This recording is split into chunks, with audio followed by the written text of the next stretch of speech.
मैंने आप पे ट्रस्ट किया इसलिए मैं बेवकूफ़ बन गई। 12 घंटे के शिफ्ट में आप 18 घंटे काम कराते हो। मेरे पास हर चीज़ का प्रूफ है। बटरिंग तो मुझसे वैसे भी नहीं होती। एकता कपूर के साथ मैं जीवन में कभी काम नहीं करूँ। एकता मैम, आपने पूरी इज्जत खो दी यार। मैं यही बोलना चाहूँगी कि मैंने इन्हें अप्रोच नहीं किया था, मैं इनके पास काम मांगने नहीं गई थी। इनकी कास्टिंग टीम का मुझे कॉल आया था कि हम लोग एक रियलिटी शो कर रहे हैं जो कि काफ़ी हद तक सिमिलर होगा बिग बॉस जैसा, बट बिग बॉस नहीं है। सो करते हैं। अर्लियर मैं नहीं करना चाहती थी क्योंकि मुझे ऐसा लगा कि कहीं कोई इश्यूज़ ना हो जाएं, बट स्टिल देन इन्होंने मुझसे कहा चलो एक मीटिंग कर लेते हैं। मैं फर्स्ट मीटिंग करके आई एंडे मॉल शाइन इंडिया में, जहाँ पे मेरी काफ़ी लोगों से मुलाकात हुई। जूम कॉल पे मेरी शो के क्रिएटिव हेड से बात हुई। देन दे वर लाइक हम ये शो कर रहे हैं। 2 दिन के बाद मुझे कॉल आया पेमेंट को लेकर के। फाइनली हम लोग एक पॉइंट पे आए कि मैं 1.5 लाख रुपीज़ पर वीक ले रही हूँ। मेरे पास कंफर्मेशन लेटर आ गया, मेरे पास सब कुछ हो गया। उसके बाद मेरी इनके टीम मेंबर से, क्रिएटिव हेड, ईपी, चैनल वाले सबके साथ में जूम कॉल पे बात हुई और वहाँ पे उन लोगों ने मुझसे पूछा आपको पता है हमारे शो की होस्ट कौन है? देन फाइनली मुझे पता चला कि कंगना रनावत ये शो कर रही है। उनका पहला क्वेश्चन कि आपको कोई इश्यू तो नहीं कंगना कर रही है, क्योंकि देयर वर मैनी आर्टिस्ट जिन्होंने छोड़ दिया ये शो जब उनको पता चला कि कंगना रनावत कर रही है शो। मैंने कहा नहीं मुझे कोई इशू नहीं, वो अपना काम करी, मैं अपना काम कर रही हूँ। फिर उसके बाद उन्होंने मुझसे पूछा आपको पता है यहाँ पे आपके सीक्रेट्स रिवील होंगे, जब आपका एलिमिनेशन राउंड आएगा तो हम लोग आपके सीक्रेट्स रिवील करेंगे, आपको अपने आप को बचाने का वही एक तरीका है। फिर आपके पास आपके पॉइंट्स होने चाहिए आर्ग्यू करने के लिए। फिर वही सारी बातें हुई। फिर उसके बाद उन्होंने मुझसे पूछा आपके ब्लड टेस्ट, आपके लास्ट 1 ईयर में जो भी चेकअप्स हैं, जो भी मेडिसिन्स लेती हैं, आप अल्कोहल कंजम्पशन करती हैं नहीं करती हैं, आप सिगरेट्स पीती हैं नहीं पीती हैं। तो मैंने बताया मैं सिगरेट्स नहीं पीती हूँ, मेरा अल्कोहल का कोई सीन नहीं है। फिर मैंने सारे मेडिकल रिपोर्ट्स उनको दिए, एंडेमोल का सारा फॉर्म जो आता है वो सारी चीज़ें मैंने उन्हें भेजी। उसके बाद उन्होंने मुझसे डॉक्टर का नंबर लिया, उन्होंने बात की। मैं डायबिटिक हूँ, मैं इंसुलिन डिपेंडेंट हूँ, तो मेरे उन्होंने इंसुलिन के नाम मैंने 1.5-2 महीने के लिए शॉपिंग कर ली दवाइयों की। फिर उन्होंने उसके बाद मुझे सबअर्बन भेजा जहाँ पे वो सारे टेस्ट करते हैं, सारे ब्लड टेस्ट वो करवाए। उसके बाद इनके साइकेट्रिस्ट के साथ में 2 से ढाई घंटे का सेशन था, वो हुआ, वो इंटरेक्शन किया पूरी तरह से प्रॉपर। फिर उसके बाद इनके क्रिएटिव हेड वगैरह सबके साथ फिर से 2 से ढाई घंटे का सेशन हुआ। फिर उसके बाद बैक टू बैक चल रहा है, बैक टू बैक चल रहा है। फिर कोशा के साथ में मैं कंटिन्यूसली टच में हूँ, रिदांश के टच में कंटिन्यूसली हूँ, सबसे बातें चल रही, सारी चीज़ें हो रही हैं धीरे धीरे। हाँ, फिर एक दिन एक पॉइंट पे आते हैं कि now you should start shopping. मैंने कहा चलो ठीक है। तो उनकी एक बड़ी लंबी चौड़ी सी लिस्ट आई जहाँ पे it was written very clearly कि आपको ऐसे बैग कैरी करने हैं, उस पर कोई ब्रांड नहीं होना चाहिए, कोई लोगो नहीं होना चाहिए, कोई प्रिंट नहीं होनी चाहिए, कोई फेमस कार्टून नहीं होना चाहिए, कोई रिलीजियस कैरेक्टर नहीं होना चाहिए। पूरी की पूरी शॉपिंग बदलनी पड़ गई, पूरे सामान चेंज करने पड़ गए। 2 से ढाई लाख की सिर्फ शॉपिंग हुई। मैं ये अमाउंट इसलिए मेंशन कर रही हूँ, बहुत छोटा पैसा है, ऐसा नहीं कि बहुत बड़ा है, बट जिस सिचुएशन में मैं अभी हूँ, क्योंकि मैंने 1 साल से कोई काम नहीं किया, तो मेरे लिए मैटर करता है। अगर आपको मुझे शो में नहीं लेना था तो आपको मुझसे इतने फालतू के खर्चे नहीं करवाने थे। अब आप कहोगे कि वो कपड़े तो मैं पहन सकती हूँ, तो वैसे कपड़े मैं नहीं पहनती हूँ जो मैं जेल के अंदर पहनने के लिए मैं ख़रीद रही हूँ। जेल में पहनने के लिए मैं ट्रैक ले रही हूँ, मैं शूज़ ले रही हूँ जो ब्रांड्स वाले नहीं हैं, क्योंकि आप मुझसे अलग अलग टाइप की एक्टिविटीज़ कराओगे।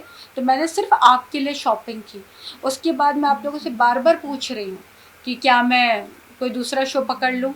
आप लोग अरे नहीं नहीं नहीं, आप कैसे शो कर सकती, अगर आप कोई दूसरा काम करेंगी और वो रिलीज़ हो गया तो उनको सारी टीआरपी मिल जाएगी, उनको सारा बेनिफिट मिल जाएगा, आपने मुझे शो नहीं करने दिया। देन आप तो कॉन्ट्रैक्ट में हो, आपकी डेट तक क्लियर नहीं होती। आप मुझे 28 से क्वारंटीन में भेजने वाले थे और 18 को आप मुझे फ़ोन करके बोलते हैं कि हम लोग फर्स्ट वीक में एंटर नहीं हो रहे हैं।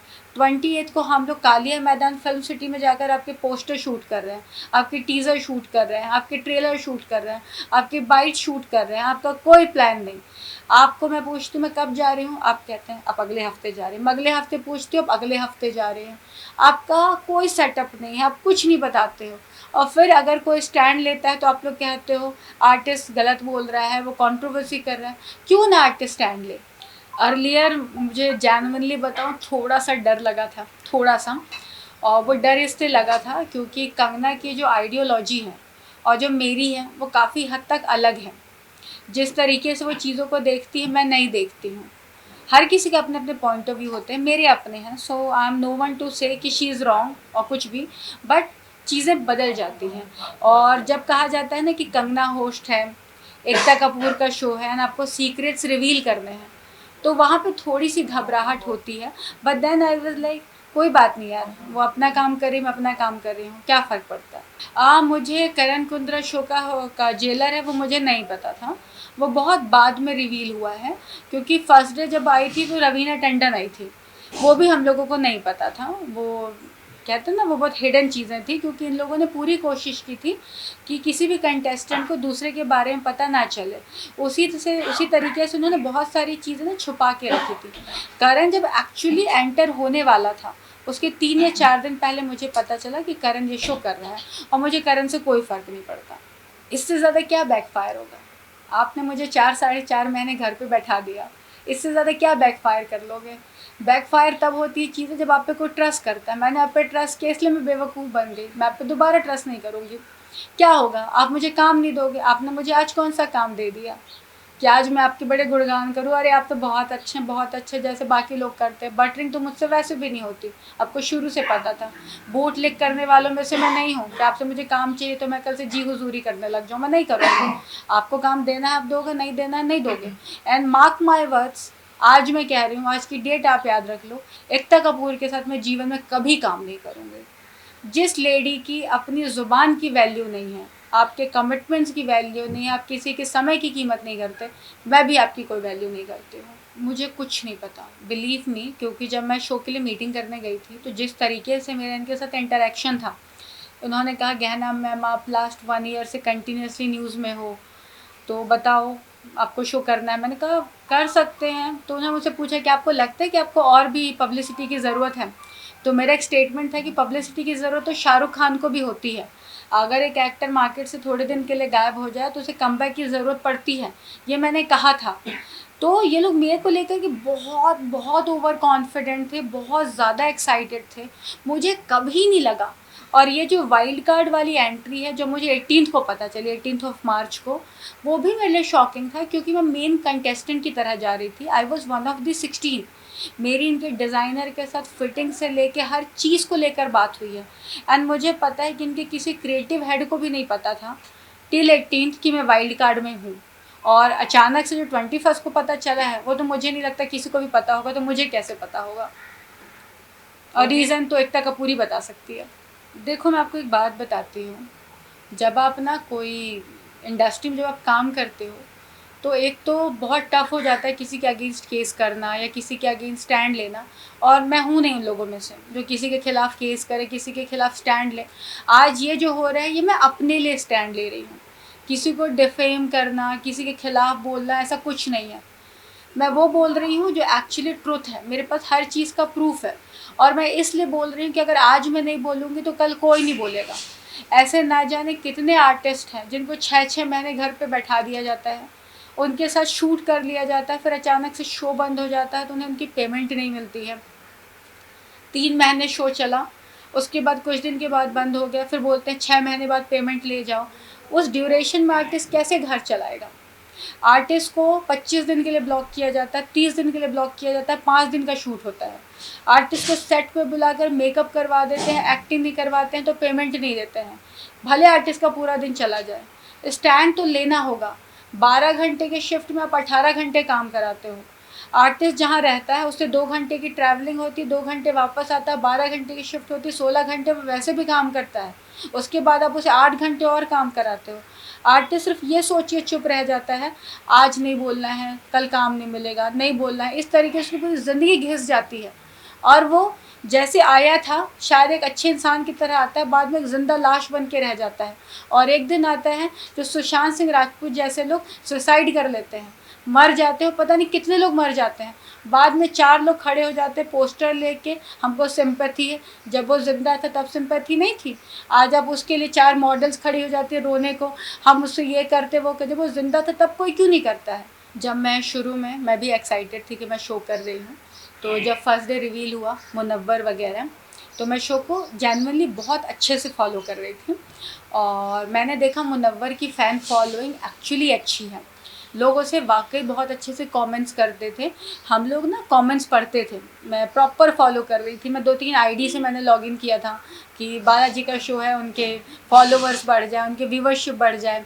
मैं भी बार बार एग्जिट होकर बार बार लॉगिन करती थी कि उनके व्यूवर्स बढ़ जाए। मैं पूरी कोशिश कर रही थी कि लोगों का अच्छा हो जाए। तो मैंने वहाँ रियलाइज़ किया कि मुनव्वर सबसे रियल था और अगर वो फेक भी था ना तो इतने अच्छे से फेक था कि वो बुरा नहीं लगता था। स्टेटमेंट भी पास करता था तो सार्कास्टिक होते थे लेकिन वो बेटर नहीं थे। So he was playing really well. वो मेन गेमर था और सबको वहाँ पे जो कहते हैं ना क्यूट वाला एक अच्छी सी जो फीलिंग आती तो मुनव्वर के साथ आती थी। आप देखते हर कोई घेर रहा था। कभी शायशा ने कहा उसको क्रश है, कभी कभी सारा उसके साथ होती, पूनम वहाँ पे थी, अंजलि को उसके साथ लव एंगल के लिए क्रिएट कर दिया गया। तो लव एंगल उन्हीं एक्टरों के साथ क्रिएट किए जाते हैं, कहीं भी देख लो, जिनको लंबी रेस के लिए रखा जाता है। आप देख लो, तेजरन थे, लास्ट तक रहे। उसके पहले सिद्धार्थ और शहनाज थे, वो भी बहुत टाइम तक रहे। आसिम और उसका जो था उमर, नहीं क्या नाम था, आसिम और हिमांशी, ये लोग साथ में थे। तो जब लव ट्रायंगल या लव एंगल्स क्रिएट किए जाते हैं ना किसी भी टाइप को, इसीलिए रखे जाते हैं ताकि वो टीआरपी दे और लंबे टाइम तक रहे। सो आई फील कि मुनव्वर फाइनल पर तो है। टीआरपी, इसका एक ही जवाब है, TRP. It's all about TRP. Even मुझसे भी पूछा गया था कि अगर आपको शो के अंदर जाके अफेयर करना पड़ा तो I you okay with that? I was like done. मैंने कहा मेरा अगर स्वयंवर भी करवाना पड़े शो में ना तो करवा देना, हम स्वयंवर भी कर लेंगे फॉर टीआरपी।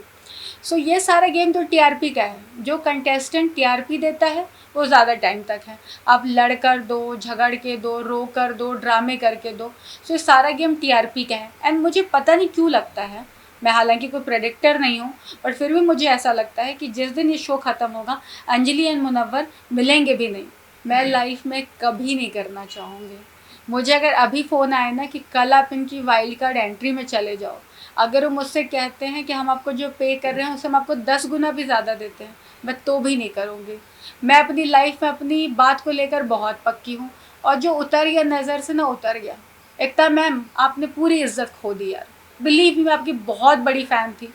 मैं लड़ जाती थी लोगों से आप लोगों के लिए, बट अब आपकी ना 0.1% भी रिस्पेक्ट नहीं है। और आज क्या, किसी भी साल में मैं आपका कभी कोई शो नहीं करूँगी। अभी फ़िलहाल मुझे नहीं मालूम, अभी मेरा कोई फेवरेट शो नहीं है, अभी कुछ भी नहीं है।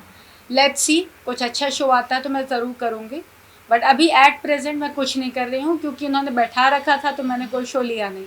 मैं सिर्फ एक बात कहना चाहूँगी, ये इंडस्ट्री जैसे दिखती है वैसी नहीं है। चकाचौंध के पीछे बहुत सारे बेटर ट्रुथ हैं। कई बार लोग बोलते हैं, कई बार लोग नहीं बोल पाते। कोई सुसाइड कर लेता है, कोई इंडस्ट्री छोड़ के चला जाता है, कोई किसी बुढ़े से शादी कर लेता है, कोई कहीं और कर लेता है। जिसको जो मिलता है वो इतना फ्रस्ट्रेट हो चुका होता है ना अंदर ही अंदर, उसको कुछ समझ नहीं आता है। तो जब आप कोई भी एक स्टेटमेंट पास करते हैं ना कि वो न्यूज़ में आने के लिए कर रहा है या इसके लिए कर रहा है, आपको समझना पड़ेगा कि वो एक्चुअली किस पेन से गुजर रहा है। अगर मैं आपका एक दिन बैठा लूँ, जो लोग कह रहे थे लॉकडाउन में हमारी 1 महीने की सैलरी नहीं आई, सैलरी नहीं आई, सैलरी कट है, मुझे तो 4 साढ़े 4 महीने बैठा के रखा गया, कुछ काम नहीं करने दिया गया, तो मैं क्यों ना बोलूँ। आपको अपने लिए स्टैंड लेना चाहिए, लीजिए। अगर आप नहीं लेंगे तो आपके लिए कोई नहीं लेगा। Thank you.